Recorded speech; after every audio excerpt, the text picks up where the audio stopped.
आपातकाल की घोषणा की है।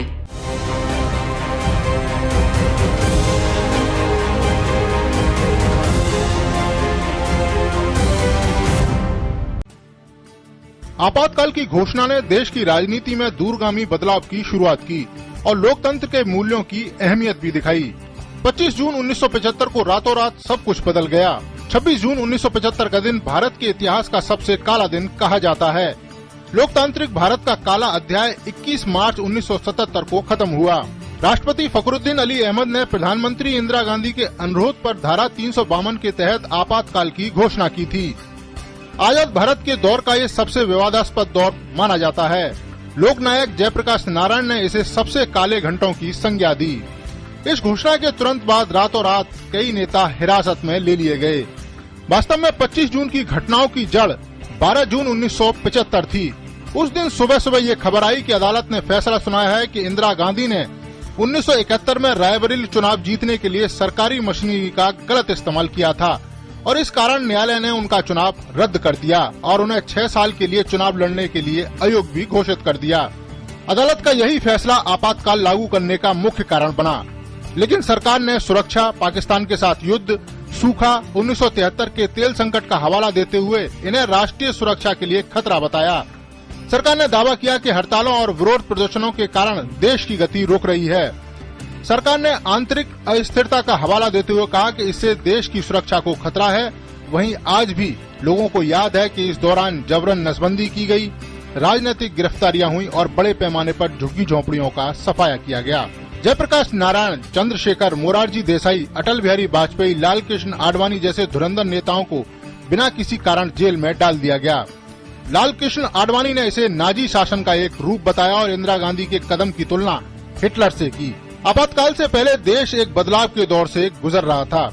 5 जून 1975 को बिहार में अपने प्रसिद्ध भाषण में जयप्रकाश ने कहा कि भ्रष्टाचार मिटाना, बेरोजगारी दूर करना, शिक्षा में क्रांति लाना ऐसी चीजें हैं जो आज की व्यवस्था से पूरी नहीं हो सकती।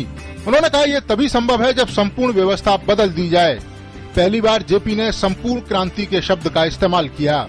बिहार में लगी चिंगारी कब पूरे भारत में फैल गई पता ही नहीं चला।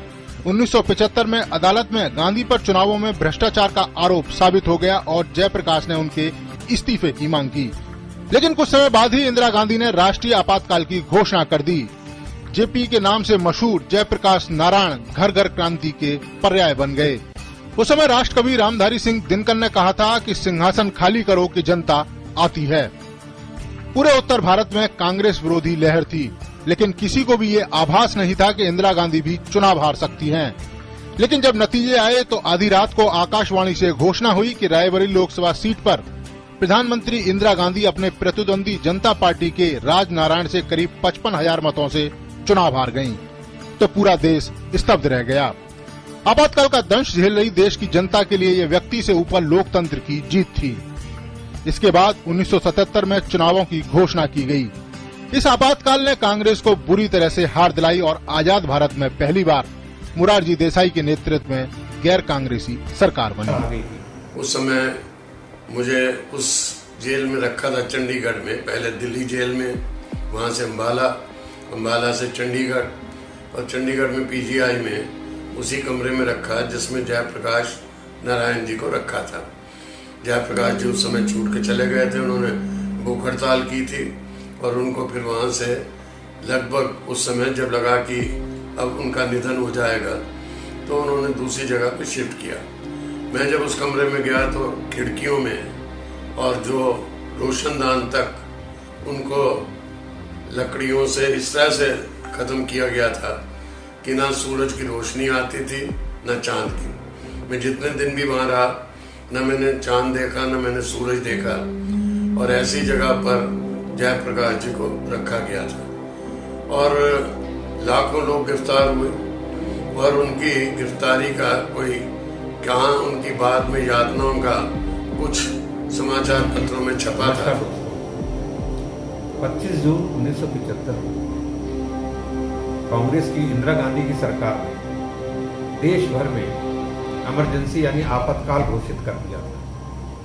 आज की नई पीढ़ी को तो ये मालूम ही नहीं है इमरजेंसी आपातकाल क्या होता है। उसका मतलब ये था कि आप सरकार के बारे में कोई विरोध नहीं कर सकते, उसका मतलब ये था अखबारों के ऊपर सेंसरशिप, यानी कि कोई भी अखबार बिना सरकार के चेक किए हुए छप नहीं सकता। सरकार जो खबरें चाहेगी वही छपेगी। उसका मतलब ये था सभी विरोधियों को जेलों के अंदर ठूस दिया गया था। उसका मतलब ये था तानाशाही देश के अंदर आ गई थी। 4 मई 1974 में तो बाबू जयप्रकाश नारायण ने इसको आशीर्वाद भी दिया और इसका नेतृत्व भी संभाल लिया। तो ये जयप्रकाश नारायण आंदोलन कहलाने लगा। महंगाई और भ्रष्टाचार ये उस समय के सबसे बड़े मुद्दे थे और जयप्रकाश जी के नेतृत्व में विद्यार्थियों की बड़ी भूमिका थी। लेकिन बाद में उस समय के 4 गैर कांग्रेसी राजनीतिक दल भी उसमें शामिल हुए, जिनमें से एक भारतीय जनसंघ भी था। तो ये लगभग 1974 के मध्य से या 1974 में ये आंदोलन बढ़ता गया और देश में जून 1975 आते आते ये आंदोलन एक बड़े शिखर पर पहुंच गया था। लेकिन ऐसी कोई स्थिति नहीं थी कि आपातकाल लगाया जाए। लेकिन इंदिरा गांधी को विरोधी दलों को या विरोध करने वालों को सबक सिखाना था, इसीलिए उन्होंने आपातकाल लगाया और देश में 26 जून 1975 को तानाशाही स्थापित कर दी गई। आई तो हमारे बच्चे बड़े छोटे छोटे थे, 3 बच्चे थे, छोटे छोटे थे। माता जी पिताजी भी खुराना जी के थे और बड़ा ऐसा हमें दिखाया, मतलब हुआ हमारे साथ कि सारा हमारा घर का सामान उठा के बाहर पार्क में फेंक दिया और पार्क में पुलिस को खड़ा कर दिया बंदूकें लेके। और हमारे बच्चों के एग्ज़ाम थे, सब था, लेकिन किसी ने कोई हमारी मदद नहीं करी। आसपास वालों को भी उन्होंने सबको मना कर दिया। बच्चों के खिलौनों तक सारा ट्रक में भर के हमारा सामान उठा के ले गए, फ्रिज ले गए, कोई चीज़ हमारे घर की रहने नहीं दी। तो जैसे बहुत ही हमारे को परेशान, मतलब बहुत परेशान हो गए। ये एक हमारी जीवन की ऐसी याददाश्त है कि उसके आते ही हमारा मन बड़ा उदास हो जाता है। आपातकाल वास्तव में लोगों को ताड़ना देने, ताड़ित करने और लोकतंत्र को कुचलने का एक अध्याय है। लाखों कार्यकर्ताओं ने जेल में जाकर के, जेल के बाहर अनेक यातनाएं सह करके और लोकतंत्र को बचाने का एक प्रशंसनीय और श्रेष्ठ कार्य किया। वो सभी कार्यकर्ता वंदनीय हैं। इमरजेंसी में इंदिरा गांधी ने अपने अधिकांश राजनीतिक विरोधियों को बंदी बना दिया था। मीसा और DIR का जमकर दुरुपयोग किया था। प्रेस की सेंसरशिप लगा दी गई थी और अभिव्यक्ति पर ताला लगा दिया गया था। जब देश में आपातकाल लगाया गया तब उसका विरोध सिर्फ राजनीतिक दायरे तक सीमित नहीं रहा था, राजनेताओं तक सीमित नहीं रहा था, जेल के सलाखों तक आंदोलन सिमट नहीं गया था। जन जन के दिल में एक आक्रोश था, खोए हुए लोकतंत्र की एक तड़प थी। दिन रात जब समय पर खाना खाते हैं तब भूख क्या होती है इसका पता नहीं होता है, वैसे ही सामान्य जीवन में लोकतंत्र के अधिकारों की क्या मजा है वो तो तब पता चलता है जब कोई लोकतांत्रिक अधिकारों को छीन लेता है। आपातकाल में देश के हर नागरिक को लगने लगा था कि उसका कुछ छीन लिया गया है। जिसका उसने जीवन में कभी उपयोग नहीं किया था वो भी अगर छीन गया है तो उसका एक दर्द उसके दिल में था। और ये इसलिए नहीं था कि भारत के संविधान ने कुछ व्यवस्थाएं की हैं जिसके कारण लोकतंत्र पनपा है। समाज व्यवस्था को चलाने के लिए संविधान की भी जरूरत होती है, कायदे कानून नियमों की भी आवश्यकता होती है, अधिकार और कर्तव्य की भी बात होती है। लेकिन भारत गर्व के साथ कह सकता है कि हमारे लिए कानून नियमों से परे लोकतंत्र हमारे संस्कार है, लोकतंत्र हमारी संस्कृति है, लोकतंत्र हमारी विरासत है। और उस विरासत को लेकर के हम पले बड़े लोग हैं और इसलिए उसकी कमी देशवासी महसूस करते हैं और आपातकाल में हमने अनुभव किया था।